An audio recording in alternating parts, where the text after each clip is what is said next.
All right, Shalom Israel. First and foremost, as always, I would like to give all praises, honor, glory, respect, and blessings to Yahweh, Bahasham, Yahweh Shai, Bahasham, Raha, Quadash. Salutations to the Lord's elect on the four corners of the earth, pushing his truth and sincerity while patiently waiting for Yahweh Shai's return. And double honors to our apostles and the elders of Great Millstone, which have taught us everything we know through the spirit and power of Yahweh, Basham, Yahweh Shai. And I wanted to do a video on this news article.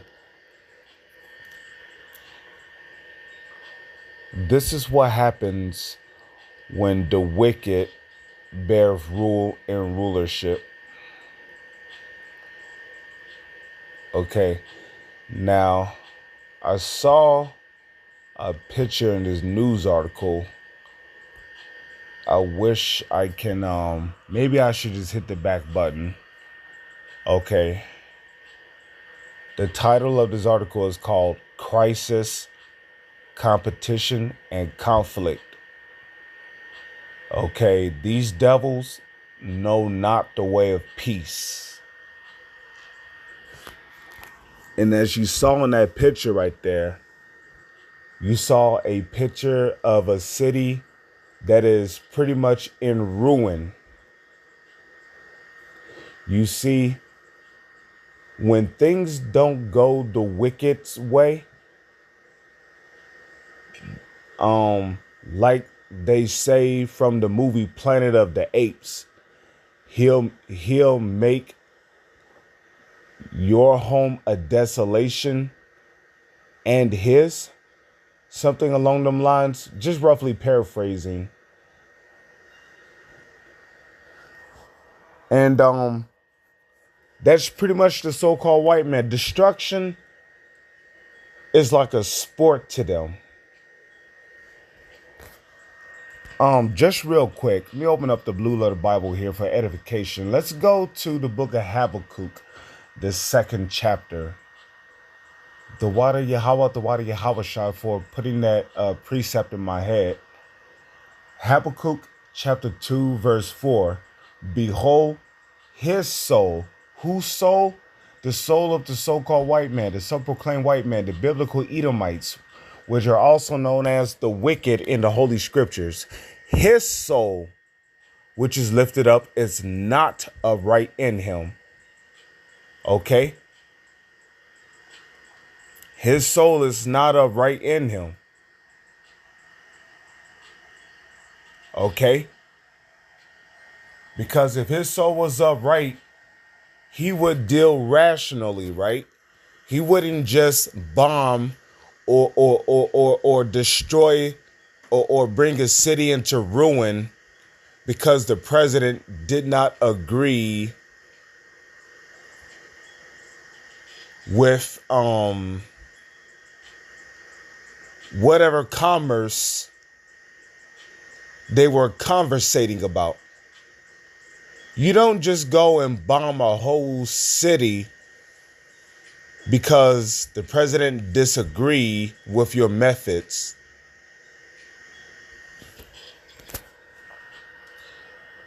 Let's go to Proverbs chapter 29, verse 2. When the righteous are in authority, the people rejoice.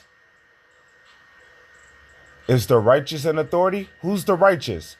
And you see, this is what the world seems to have trouble identifying. The world seems to have trouble identifying who the righteous are.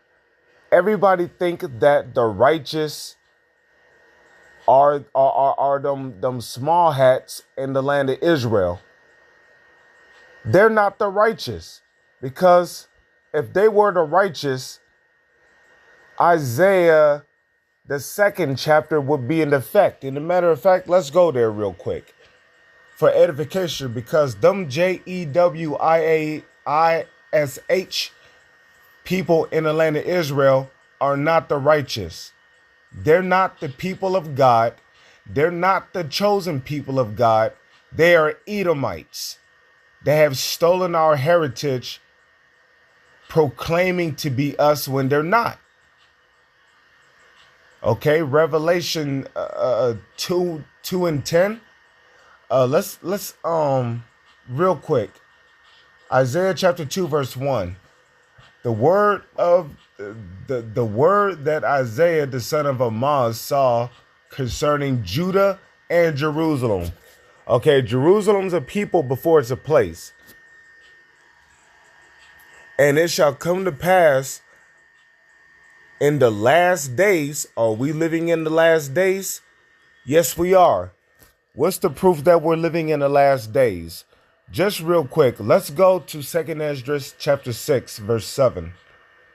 This is the proof that we're living in the last days here. 2nd Esdras chapter 6, verse 7. Then answered I and said, what shall be the parting asunder of the times? In other words, how will I know when I'm living in the last days? Or when shall be the end of the first? Who came out of Rebekah first? Esau did. Okay? What shall be the end of the first? That's Esau. He's the end of the first right here. Okay? What shall be the end of the first? And the beginning of it that followeth. Jacob is the beginning of it that followeth. Jacob came out of the womb of Rebekah second. Okay? Hey, call halayim la alahayanawa Yahweh Bashem Yahweh Shai for choosing us, the true Israelites, to be his people. And the Wada Yahweh Shai, for giving us the opportunity to serve you. You know, thank you, Yahweh. Thank you, Yahweh Shai. Okay? The true Israelites are the so-called Negro, Latino, and Native Indians. Verse 8. And he, the Lord, our precious God, Yahweh, and our precious Lord and Savior, Yahweh Shai, which look like so-called black men, by the way, okay? Very dark-skinned man, beautiful skin, okay? Very dark, beautiful skin with a pure woolly hair, okay? with a pure woolly beard. And he, the Lord, the Heavenly Father, said unto me, from Abraham unto Isaac, when Jacob and Esau were born of him, were born of Isaac, Jacob's hand held first the heel of Esau. Now, Jacob's hand holding the heel of Esau is spiritual. Of course, it was literal because it literally did happen. Okay, they were Esau and Jacob were fighting in the womb. But when Esau came out, Jacob's hand literally held the heel of Esau. Now, that which happened right there is also metaphorically, because who's going to take Esau down from his rulership? Who's going to pull Esau down from his rulership by his heel? Jacob, which starts with Yahweh Shai. When Yahweh Shai returns, he's going to take these Edomites out of power, out of rulership. Who's ruling the earth today? The earth, Job chapter 9 verse 24. The earth is given into the hands of the wicked. Who's the wicked? Malachi 1 and 4. Whereas Edom saith, we are impoverished, but we will return and build the desolate places. Thus saith the Lord, they shall build, but I will throw down, and they shall call them what? The border of wickedness. You know what? For edification's sake, let's look up the word border, because Edom will be known as the border of wickedness, and whom the Lord have indignation forever. Let's type in border. Okay, border definition. Okay, border. Border. a line separating two political or geographical areas, especially countries, okay? The edge or boundary of something. The Edomites are the edge or the boundary of wickedness. It says form an edge along or beside. See that? So Edom is the border of wickedness in whom the Lord will have indignation forever. Okay? The self-proclaimed white men are the biblical Edomites. Okay? For 2 Esdras 6 and 9. For Esau, the father of the Edomites, the self-proclaimed white people, for Esau is the end of the world. You see that? We're literally living in the last days. And in the last days, according to Genesis, the 27th chapter, Esau, who will be blessed with the fatness of the earth, is ruling the world, according to Job 9, verse 24, of whom the earth has been given into the hands of. And Jacob is the beginning of it that followeth. The next kingdom to come will be the kingdom of heaven, which will be a righteous kingdom, which is Yahushai's kingdom.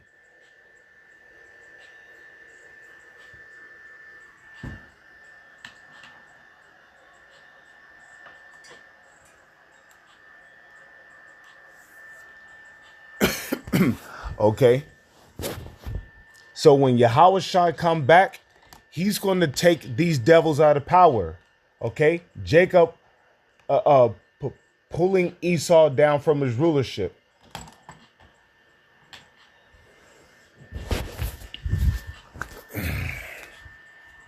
You see?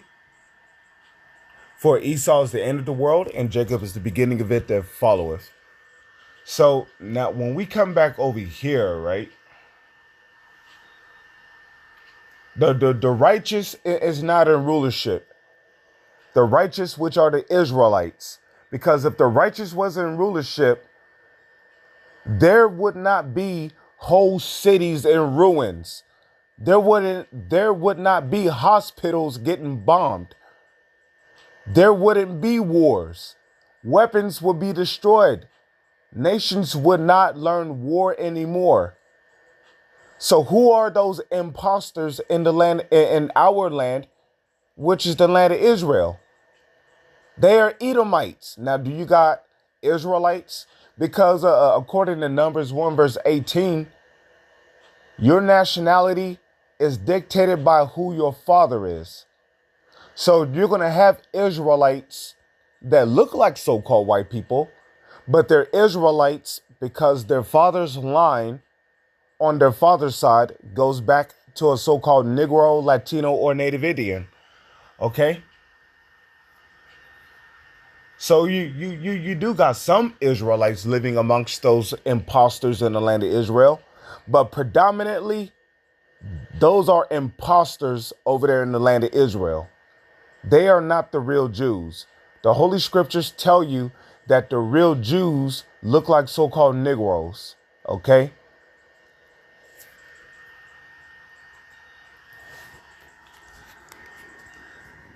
So Isaiah chapter 2 verse 2, and it shall come to pass in the last days that the mountain of the Lord's house, the mountains can also be talking about governments, okay? That the government of the Lord's house, which the word government means the rule of the mind. Okay, the word govern literally means control or rule. Then you got ment. M-E-N-T is short for mental. Okay, ment, which means mind. In which the Hebrew word for lob is mind. Okay.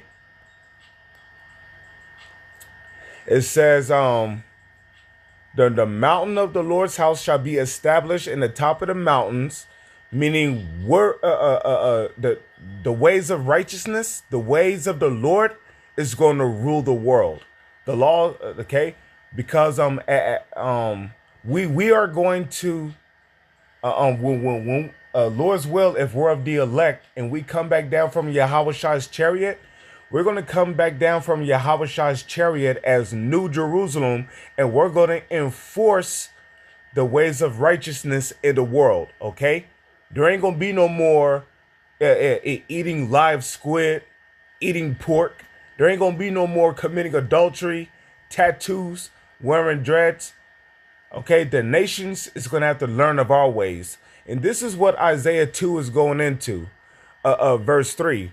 And many people shall go and say, come ye, and let us go up to the mountain of the Lord, to the house of God, to the house of the power, which the word God goes back to the Hebrew word Allah, which means power, right?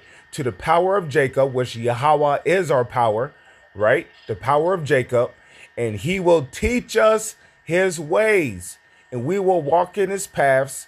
For out of Zion shall go forth the law and the word of the Lord from Jerusalem. So during the nations is going to learn the ways of righteousness. There ain't going to be no more murder going on. And after 1,000 years of servitude, hardcore slavery for the Edomites, they are going to be eradicated from the face of the earth. Okay? We don't care as to how much you niggas love these Edomites. Their asses are going right into slavery, starting with the Rothschilds. Okay? And through them, they're going to bring back their nation and serve 1,000 years of hardcore slavery in the kingdom of heaven. And after 1,000 years of hardcore slavery, Obadiah 1 verse 10 is going to come to pass. Rather if you niggas like it or not. Okay? Get your motherfucking mind out of that slave mentality. Okay? And he shall judge among the nations. Who's the he? Yahweh. Who's going to be the top king and the top ruler on the planet.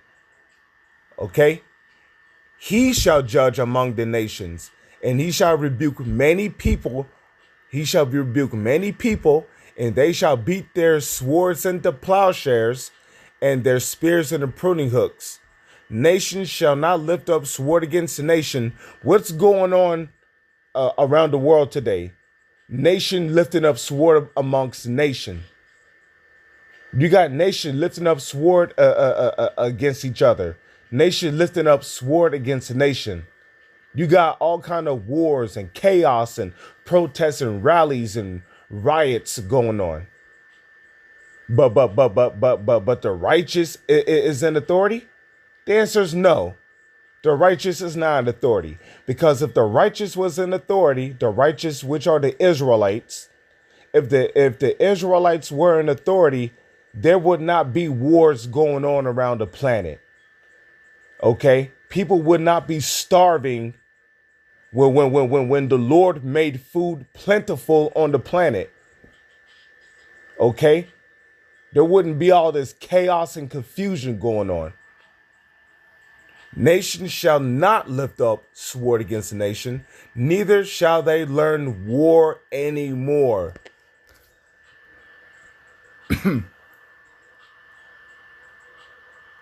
Okay?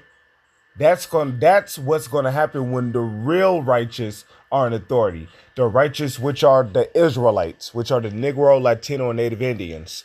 So Proverbs 29 verse 2, when the righteous are in authority, the people rejoice. But when the wicked beareth rule, the people mourn. So the wicked is in rulership. And that's why the whole world is in a state of mourning. With that, I'm going to say shalom. Is on to the next one.